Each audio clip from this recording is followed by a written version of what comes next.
Assalamualaikum warahmatullahi wabarakatuh. Selamat pagi anak-anak.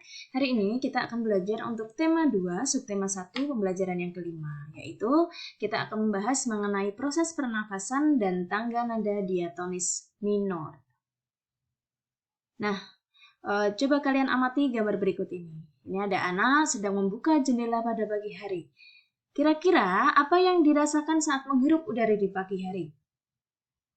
Iya, udara di pagi hari itu akan terasa sangat sejuk dan segar. Nah, udara segar dan sejuk ini sangat bagus untuk paru-paru kita. Kalian perhatikan, ini sudah dijelaskan untuk beberapa hari kemarin, yaitu mengenai sistem pernafasan pada manusia. Alat pernafasan manusia adalah paru-paru. Sistem pernafasan manusia itu dimulai dari hidung, kemudian ke faring, ke laring, ke trakea, ini atau tenggorokan, kemudian ke bronkus. Nah, di bronkus ini bercabang. Nah, cabang-cabang dari bronkus ini namanya bronkeolus. Nah, di dalam bronkeolus ini bercabang lagi yang kecil-kecil namanya alveolus. Alveolus ini adalah tempat pertukaran oksigen dan karbon dioksida. Sedangkan di bawah ini ada diafragma.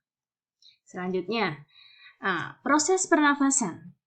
Saat kita bernafas, ini rongga dada kita ini mengembang. Sebaliknya, saat kita menghembuskan nafas, rongga dada ini akan kembali ke ukuran semula.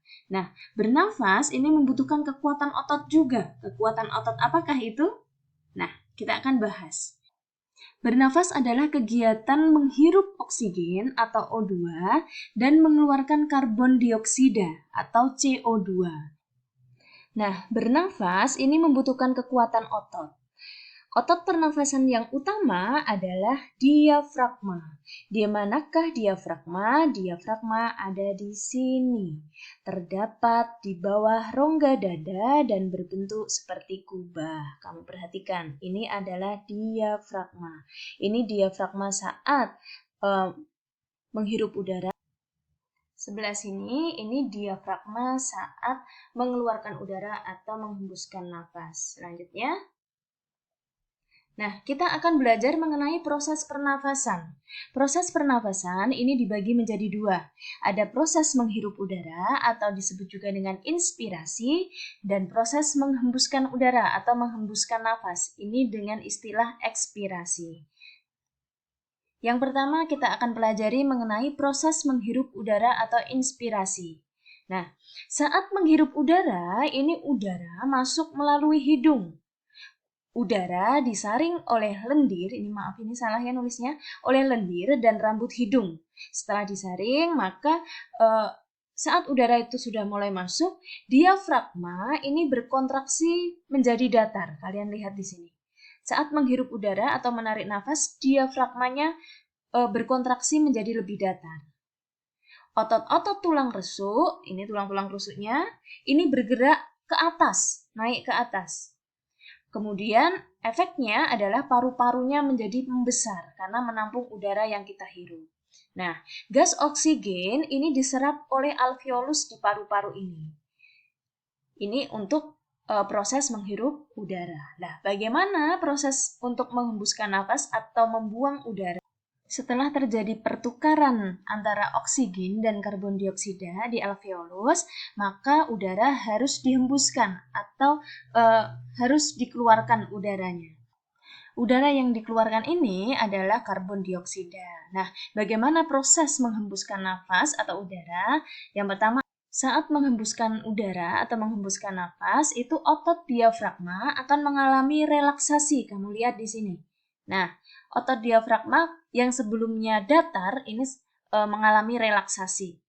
Kemudian, otot-otot tulang rusuk ini kembali mengendur. Paru-paru juga yang tadinya mengembang sekarang menjadi mengkerut ke ukuran semula. Nah, udara ini keluar melalui saluran pernafasan dan keluar lewat hidung. Nah, kalian perhatikan ini. Ini adalah proses pernafasan manusia yang tadi sudah dijelaskan. Ini adalah mekanisme inspirasi atau memasukkan udara, menghirup udara. Yang sebelah kanan ini adalah proses ekspirasi atau mengeluarkan udara. Kalian perhatikan, udara masuk lewat hidung, kemudian masuk di sini. Kemudian diafragma ini berkontraksi menjadi lebih datar. Nah, saat itu otot tulang rusuknya ini kontraksi sehingga rongga dadanya ini mengembang, paru-parunya ini juga mengembang. Nah, selanjutnya untuk proses mengeluarkan udara, saat kita membuang nafas, ini diafragmanya ini mengalami relaksasi atau bergerak naik. Nah, tulang rusuknya ini juga relaksasi juga, mengakibatkan rongga dadanya menjadi mengempis dan paru-parunya ini mengecil kembali seperti kondisi semula. Nah, udara kemudian keluar melalui hidung. Nah, begitu ya. Jadi, udara masuk, diafragma berkontraksi, membentuk datar, menjadi lebih datar, kemudian otot rusuk juga berkontraksi mengembang, paru-paru mengembang. Nah, saat membuang nafas, maka diafragma ini relaksasi. Otot rusuknya juga relaksasi, mengakibatkan paru-parunya mengempis atau kembali ke semula, mengendur kembali. Nah, udara keluar lewat hidung. Udara apa yang keluar? Yang keluar adalah karbon dioksida. Dan apa tadi yang masuk ke dalam hidung? Yang masuk adalah O2 atau oksigen. Jadi kalau ada pertanyaan apa itu bernafas? Bernafas adalah memasukkan oksigen dan mengeluarkan karbon dioksida. Selanjutnya, kita akan belajar mengenai tangga nada diatonis minor. Pertemuan sebelumnya kita sudah pernah membahas mengenai tangga nada diatonis mayor. Nah, sekarang kita akan membahas mengenai tangga nada diatonis minor. Diatonis minor ini adalah kebalikan dari diatonis mayor. Memiliki interval yang berbeda. Diatonis minor ini interval atau jarak nadanya yaitu 1,5, 1, 1, setengah, 1, 1. Selanjutnya kalian perhatikan pada gambar, ini ada 1,5, 1, 1, setengah, 1, 1, ini adalah interval nadanya. Nah, selanjutnya untuk bawahnya di sini ada A, B, C, D, E dan seterusnya itu adalah nama nada, sedangkan bawahnya kembali ada 6, 7, 1, 2 dan seterusnya ini adalah notasi angkanya. Nah, yang membedakan dengan diatonis mayor, kalau diatonis mayor ini diawali dengan nada C atau Do. Tapi kalau diatonis minor ini biasanya diawali dengan nada A atau nada La. Selanjutnya, berikut ini adalah ciri-ciri tangga nada diatonis minor. Yang pertama adalah lagunya ini biasanya bersifat sedih. Nah, ini kebalikan dari diatonis mayor. Kalau diatonis mayor itu bersifat riang gembira. Sedangkan untuk minor ini sifatnya sedih. Nah, yang kedua, lagu kurang bersemangat. Ini juga kebalikan dari diatonis mayor. Saat di diatonis mayor ini lagunya adalah lagu yang sangat bersemangat. Nah, yang ketiga, melodi biasanya diawali dan diakhiri dengan nada la. Namun tidak menutup kemungkinan diawali dengan nada mi dan diakhiri dengan nada la. Sedangkan untuk diatonis mayor, ini Ibu ingatkan, biasanya ini diawali dan diakhiri dengan nada do. Tetapi juga tidak menutup kemungkinan diawali dengan nada sol atau mi dan diakhiri dengan nada do.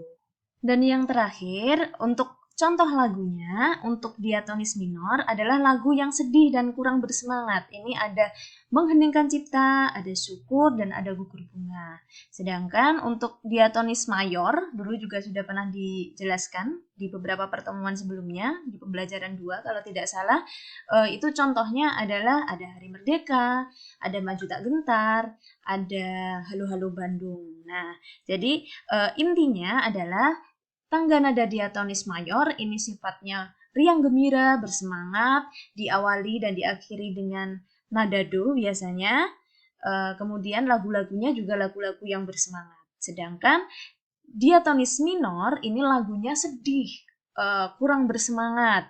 Kemudian melodinya ini biasanya diawali dan diakhiri dengan nada la. Terus lagu-lagunya ini juga lagu-lagu yang sifatnya sedih, kurang bersemangat itu tadi. Mengheningkan cipta, syukur, gugur bunga, biasanya musiknya mendayu-dayu atau lembut. Nah, selanjutnya ini adalah untuk tugas hari ini. Yang pertama, kalian tuliskan secara singkat saja proses pernafasan pada manusia. Bagaimana proses pernafasan saat menarik nafas dan bagaimana proses pernafasan saat mengeluarkan nafas. Kamu jelaskan secara singkat saja. Kemudian yang kedua, kalian tuliskan perbedaan antara tangga nada diatonis mayor dan tangga nada diatonis minor. Tuliskan juga contoh lagu yang menggunakan tangga nada diatonis mayor dan tangga nada diatonis minor. Nah, demikian untuk pembelajaran hari ini. Semoga bisa dipahami ya. Wassalamualaikum warahmatullahi wabarakatuh. Selamat belajar.